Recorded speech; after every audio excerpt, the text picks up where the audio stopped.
Jumpa lagi dengan saya, Mr. Sorchan, di dalam channel pengembangan kepribadian atau mentoring self improvement.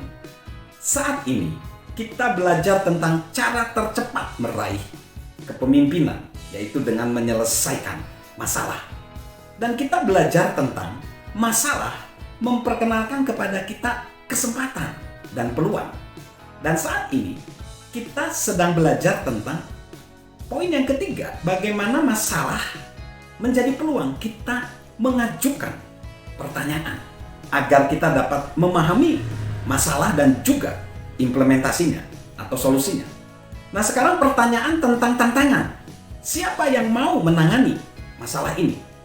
Kecenderungan saat menyelesaikan masalah adalah terlebih dahulu melihat kapasitas orang-orang dalam tim kita.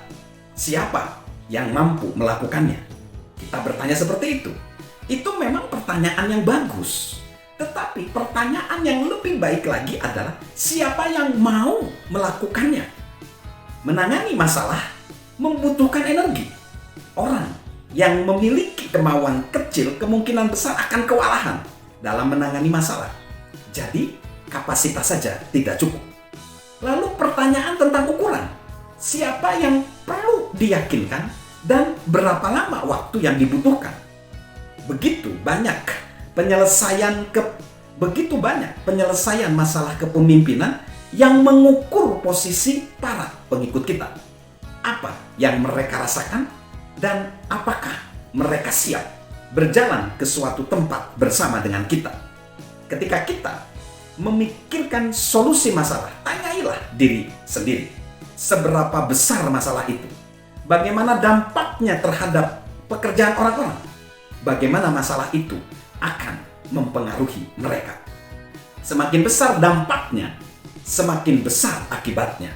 Dan semakin besar keputusannya, semakin besar pula kepercayaan yang harus dimiliki oleh para pengikut kita. Orang-orang akan lebih mudah percaya ketika mereka menyumbang lebih banyak masukan dalam pengambilan keputusan, jikapun solusinya bukan seperti yang mereka sarankan. Lalu selanjutnya pertanyaan tentang kepercayaan. Sudahkah kita mendapatkan cukup kepercayaan untuk mewujudkan perubahan yang dibutuhkan? Ini salah satu pertanyaan paling penting yang dapat kita ajukan sebelum memulai perubahan. Ketika tingkat kepercayaan dalam tim atau dalam organisasi sudah tinggi, kita dapat membuat lebih banyak perubahan tanpa dampak negatif. Jika tingkat kepercayaan rendah, kepemimpinan kita terbatas dan kita hanya dapat membuat perubahan yang relatif sedikit sebelum orang-orang akhirnya menolak. Artinya, jikapun kita memiliki solusi bagus, kita bisa saja gagal menyelesaikan masalah karena orang-orang belum diyakinkan. Orang-orang tidak akan menerima perubahan jika mereka tidak mempercayai kita. Lalu pertanyaan yang terakhir adalah pertanyaan tentang pribadi. Pertanyaan apa yang perlu saya ajukan kepada diri saya sendiri? Pertanyaan terakhir ini pemeriksaan untuk memastikan kita berada di jalur yang benar. Sebagai pemimpin, kita harus terus-menerus menjaga temperatur diri kita sendiri saat menghadapi masalah. Kita perlu bertanya pada diri sendiri, apa yang saya rasakan?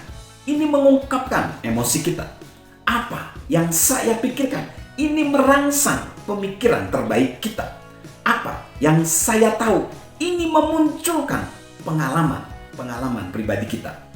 Kita tidak pernah ingin maju secara membabi buta menyelesaikan masalah tanpa menyertakan perenungan pribadi. Sahabat Mr. Sorchan, apakah kita melalui proses pemeriksaan diri dan perenungan pribadi saat menyelesaikan masalah? Kita tidak seharusnya mengandalkan solusi spontan. Para pemimpin yang hebat, yang baik, tidak menyelesaikan masalah hanya karena ingin cepat menyingkirkannya dari hadapan mereka demi kenyamanan mereka sendiri. Mereka membantu menciptakan solusi yang membuat orang-orang serta organisasi mereka bergerak maju dan menempatkan mereka di posisi yang lebih baik daripada sebelum mereka mengalami masalah. Itulah target kita. Salam menjadi penyelesai masalah. Salam menjadi problem solver dari saya, Mr. Sorchan. Halo guys, sahabat Mr. Sorchan. Yuk, subscribe channel Mr. Sorchan, beri komentar, dan share agar orang lain bisa menjadi lebih baik. Salam sukses luar biasa, salam sehat selalu dari saya, Mr. Sorchan.